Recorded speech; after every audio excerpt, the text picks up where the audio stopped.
UPSI 2023 vacancy कब तक आएगी।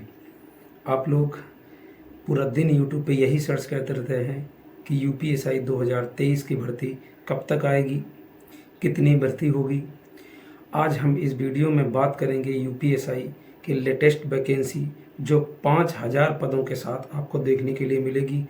कब तक मिलेगी, एग्ज़ाम पैटर्न क्या रहेगा, बेस्ट बुक कौन सी रहेगी, स्ट्रेटजी क्या रहेगा और किस प्रकार मैंने खुद 2021 यूपीएसआई को क्वालिफाई किया, किस प्रकार के स्ट्रेटजी अपनाई। तो इस वीडियो को अंत तक ज़रूर देखें क्योंकि ये वीडियो आपके लिए बहुत ही अच्छा साबित होगा एग्ज़ाम के समय में।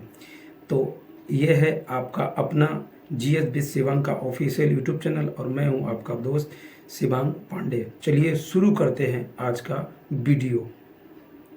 तो बात करते हैं यूपीएसआई लेटेस्ट वैकेंसी। जैसे कि खबर निकल के आ रही है कि लगभग 4 से 5 हज़ार के पद के जो अध्याचन हैं वो आयोग को प्राप्त हो चुके हैं। लेकिन ये भी सीक्रेट सी खबर है, अभी आयोग यूपीएसआई 2023 पर कोई भी काम नहीं कर रहा है और ना ही अभी कोई काम इस पर होगा, क्योंकि सब इंस्पेक्टर से पहले कांस्टेबल की भर्ती पूरी कराई जाएगी। पूरी कराए जाने से मतलब ये होता है कि आपसे फॉर्म भरवा लिए जाएंगे, आपकी एग्ज़ाम डेट घोषित कर दी जाएगी। समझ लीजिए कंपनी का काम धीमे धीमे हो चुका है, वो अपना काम करेगी। तब बात होगी यूपीएसआई पे, क्योंकि अभी आपके ही साथी 9534 यूपीएसआई 2021 के छात्र ट्रेनिंग कर रहे हैं। आप खुद अपने दिमाग से सोचिए कि ऐसा तो है नहीं, इतनी क्षमता ही नहीं है अभी हमने अपने यहाँ ट्रेनिंग कराने की। जो आपकी भर्ती 52,000 कांस्टेबल की आ रही है, जिसकी तैयारी आप लोग कर रहे हैं, इसकी ट्रेनिंग ही 4 से 5 फेज़ में होगी। देख लेना आप, क्योंकि यूपी में ट्रेनिंग सेंटर की क्षमता इतनी ज़्यादा नहीं है। तो आप आज से और अभी से यूपीएसआई भर्ती कब आएगी इसको सर्च करना बंद करिए और अपनी पढ़ाई को धार दीजिए, क्योंकि यूपी 2023 की भर्ती 5000 पद, 4 से 5000 पद आपको देखने के लिए मिलेंगे। वो अलग बात है। क्या आप तैयार हैं यूपीएसआई 2023 के लिए? तैयार हैं या नहीं हैं इसका मूल्यांकन करें। मूल्यांकन कैसे करेंगे आप? तो हम आपको बताएंगे बेस्ट स्ट्रेटजी, बुक लिस्ट, मैंने किस प्रकार मॉक टेस्ट दिए, मॉक टेस्ट कहाँ से दिए, कैसा पढ़ना है, क्या पढ़ना है और क्या नहीं पढ़ना है। पूरा अंत तक वीडियो आप देखिएगा इस वीडियो को। तो सबसे पहले जो यूपीएसआई के स्टूडेंट हैं, जो यूपीएसआई का बहुत इंतज़ार कर रहे हैं और जिनका 2021 में नहीं हुआ, फाइनल मेरिट में रह गए मेरी तरह, उनके लिए ये भर्ती एक वरदान साबित होगी। लेकिन रोज़ वीडियो देखने से या रोज़ मोटिवेशन सुनने से या रोज़ ये सर्च करने से वैकेंसी कब आ रही है एग्ज़ाम नहीं निकलेगा। पढ़ाई पे फोकस करें। तो आइए शुरू करते हैं यूपीएसआई को लेकर। अब बताते हैं हम आपको। सबसे पहले आपको 2021 में यूपीएसआई के जो पेपर हुए हैं उसका घटना चक्र लेना है, जिसको आपको ओवरऑल समझना है कि एग्ज़ाम लेवल क्या था, क्वेश्चन का लेवल क्या था, क्वेश्चन कैसा पूछा जा रहा है, डेप्थ पूछ रहा है कि वन लाइनर पूछ रहा है। इस सबकी एक लिस्ट बनाइए। आप अपना स्वमूल्यांकन कीजिए कि मेरा लेवल क्या है और एग्ज़ाम का लेवल क्या था।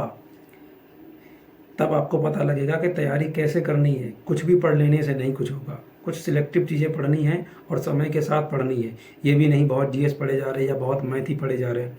यूपीएसआई में आपको पता है सेक्शनल कट ऑफ होती है, इसलिए आपको बहुत ही सावधानी से पढ़ना है और बहुत ही सोच समझ के सिलेक्टिव टॉपिक को ही पढ़ना है। अब बात करते हैं, सबसे पहले बात करते हैं मैथ की। तो यूपीएसआई के लिए आपको मैथ में कुछ भी नहीं छोड़ना है, सारा कुछ पढ़ना है। क्रमचय संचय भी पढ़ने हैं, परमुटेशन कॉम्बिनेशन भी पढ़ना है, मोड मीडियन भी पढ़ने हैं, बहुलक माध्यिका ये सब भी पढ़ने हैं आपको, क्रमचय संचय भी पढ़ने हैं और बाकी अर्थमेटिक तो पढ़नी है, उसके साथ एडवांस भी पढ़नी है। मैथ में आपको कुछ भी नहीं छोड़ना है।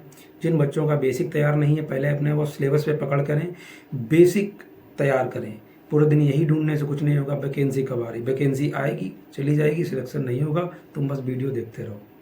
इसलिए स्ट्रेटजी फॉलो करो, किसी एक की 100 लोगों की स्ट्रेटजी फॉलो करने से कुछ नहीं होगा।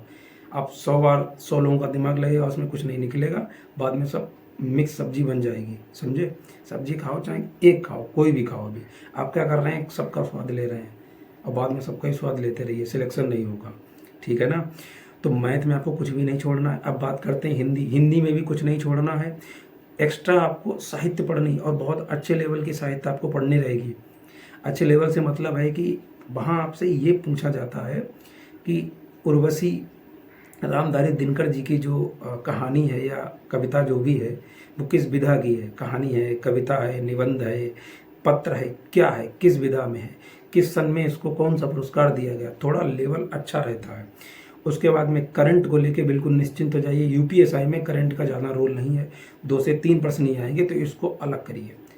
मैथ का आपको सब कुछ पढ़ना है। सीजीएल जो सीजीएल हुआ एसएससी का, एसएससी द्वारा जो सीजीएल का एग्ज़ाम होता है प्रीवियस ईयर, उसका ले लीजिए, अच्छे से लगाइए। जिनका सिलेबस तैयार है वो अपनी प्रैक्टिस करें, जिनका सिलेबस नहीं तैयार है वो पहले अपने सिलेबस पे अच्छी सी पकड़ करें। रीजनिंग में आपको कुछ भी नहीं छोड़ना, सब कुछ पढ़ना है, इनपुट आउटपुट भी पढ़ना है। अब आप कहेंगे 2021 में तो आया नहीं, 17 में आया था, 21 में नहीं आया, अभी वीडियो एग्जाम हुआ उसमें इनपुट आउटपुट कुछ शिफ्टों में देखने के लिए मिला, कुछ में नहीं था, तो एग्जाम का क्या हुआ कुछ नहीं पता। आप अपनी तैयारी अच्छे से करके चलें, वो पूछे उनकी मर्जी, ना पूछे उनकी मर्जी, तुमको नुकसान तो होगा नहीं, इनपुट आउटपुट पर नुकसान कर जाएगा। रीजनिंग में सब कुछ पढ़ना है, ठीक है। उसके बाद में अब हिंदी की बात हो गई, रीजनिंग की बात हो गई और मैथ की बात हो गई। अब बात आती है सबसे बड़ा सिलेबस जिसका है वो है जीएस। बच्चा मात खाता है जीएस में, तो जीएस को भी आपको अच्छे से पढ़ना है। देखिए यूपीएसआई, स्पेशल यूपीएसआई की बात कर रहा हूँ, जीएस में आपको सबसे ज़्यादा जो फोकस करना रहेगा वो करना रहेगा आपको पॉलिटी पे और मूल विधि पे। 40 क्वेश्चन जो आपके आते हैं उसमें से सिर्फ और सिर्फ 20 से 25 क्वेश्चन, हो सकता है ये 27 भी हो, सिर्फ पॉलिटी और मूल विधि के ही मिलेंगे। बाकी जो बचा हुआ क्वेश्चन है, 15 क्वेश्चन लगभग बचे हैं या ज़्यादा आएंगे तो 13 भी हो सकते हैं। 10 से 15 क्वेश्चन जो रहेंगे उसमें स्टैटिक जीके, हिस्ट्री और ज्योग्राफी। हो सकता है ज्योग्राफी का आपके में सेट में क्वेश्चन ही ना आए, क्योंकि बहुत सारे सेट बनते हैं, बहुत से पालियों में परीक्षा होती है। तो हिस्ट्री, ज्योग्राफी और इकोनॉमी, उसके बाद में साइंस, इन सबसे मिला के एक एक 2-2 क्वेश्चन और स्टैटिक जीके का थोड़ा रोल ज़्यादा रहता है। मतलब सीधा समझिए सबसे ज़्यादा पॉलिटी पढ़नी है, उसी के इक्वल मूल विधि पढ़नी है और फिर उससे थोड़ा कम स्टैटिक जीके पढ़नी है, और उसके बाद में हिस्ट्री, ज्योग्राफी या 1 लाइनर कहीं से भी जो आपके पास नोट्स है अपना उसी को रिवाइज कर लीजिए, इतना इनफ है, ठीक है। जीएस में क्या करता है कि जो पेपर बनाने वाला फुल फॉर्म भी पूछ देता है, जैसे कि डीजीपी का फुल फॉर्म क्या है, डीएसपी का फुल फॉर्म क्या है, एसीपी का फुल फॉर्म क्या है, तो आप फुल फॉर्म भी याद कर दीजिएगा। कंप्यूटर से भी 1 से 2 क्वेश्चन आते हैं, कैश मेमोरी क्या है, सेकेंडरी मेमोरी क्या है, सेकेंडरी रैम क्या है, ये पूछते हैं। उसके बाद में मूल विधि में क्या रहता है, माइनर एक्ट और मेजर एक्ट, जैसे हिंदू विवाद नियम है, जमींदारी अधिनियम है, पर्यावरण एक्ट है, शिक्षा का अधिकार है, उसके बाद में इंटरनेट का अधिकार है। जो छोटे छोटे एक्ट हैं हमारे, आपको ये भी पढ़ने रहेंगे। सीआरपीसी, आईपीसी भी पढ़नी रहेगी, लेकिन बहुत डेप्थ नहीं इनको पढ़ना है। जैसे सीधा पूछेगा कि धारा 97 में आईपीसी में क्या है, तो आप बताएंगे 97 से लेके 105 तक, यहाँ तक आपको सेल्फ डिफेंस का अधिकार दिया जाता है। तो आपको थोड़ा थोड़ा पूछना रहेगा कि धारा 34 में क्या है, तो आप कहेंगे मेंसरिया होता है, आप धारणाएं, मन में जो प्रतिक्रियाएं चलती हैं उनका। तो ज़्यादा नहीं, थोड़ा थोड़ा आपको आईपीसी और सीआरपीसी भी पढ़नी रहेगी। उसके बाद में संविधान आपको बहुत अच्छे से पढ़ना है, क्योंकि संविधान यहाँ पे डिसाइडिंग फैक्टर है। आपका जो सिलेक्शन है वो संविधान करवाएगा, आप ये समझ लीजिए। आपका सिलेक्शन यहाँ हिस्ट्री और ज्योग्राफी पढ़ने से नहीं होगा, ये यूपीएसआई है। आपका जो पद है, एक चीज़ और ध्यान रखिए, कई बच्चे गलती ये करते हैं, मैं आपको स्पेशली बताता हूँ, आपको आज तक यूट्यूब पे शायद ही किसी ने ये बताया हो। यूपीएसआई का पद न्यायिक प्रक्रिया से जुड़ा है, आपराधिक प्रक्रिया से नहीं। आप बात समझिएगा, न्यायिक प्रक्रिया, आपराधिक प्रक्रिया और जमींदारी प्रक्रिया। तो आपको जो कानून पढ़ने हैं वो न्यायिक और आपराधिक पढ़ने हैं, जमींदारी के नहीं। क्या करते हैं आप, आईपीसी और सीआरपीसी में 511 धाराएं हैं, आईपीसी में तो आपको 511 रटनी नहीं है, उसमें से सब इंस्पेक्टर के काम की थोड़ी ही धाराएं हैं, सब नहीं। क्या पढ़ना है वो भी हम आपको बता देंगे। तो ये एक छोटा सा वीडियो था जिसके माध्यम से पूरा ओवरऑल हमने आपको सब समझा दिया। वैकेंसी आएगी, परेशान मत होइए। चैनल पे अगर नए हैं तो पहले चैनल को सब्सक्राइब कर लीजिए, वीडियो को लाइक करिए, शेयर करिए और वीडियो सर्च करना बंद करिए। हम आपके लिए बैठे हैं, सब ऑथेंटिक जानकारी आपको हम देंगे। हम खुद यूपीएसआई 2021 क्वालिफाई हैं, तो आप समझ सकते हैं कि हमसे बेहतर आपको और कोई नहीं बता सकता। ऐसा नहीं है कोई नहीं बता सकता, लेकिन जिसने पेपर दिया है मेरे हिसाब से उसे एक्सपीरियंस ज़्यादा होगा कि क्या आता है और क्या नहीं आता है। तो इसी के साथ आप देख रहे थे जीएस शिवांग का ऑफिशियल यूट्यूब चैनल और मैं हूँ आपका दोस्त शिवांग पांडे। जय हिंद, जय भारत।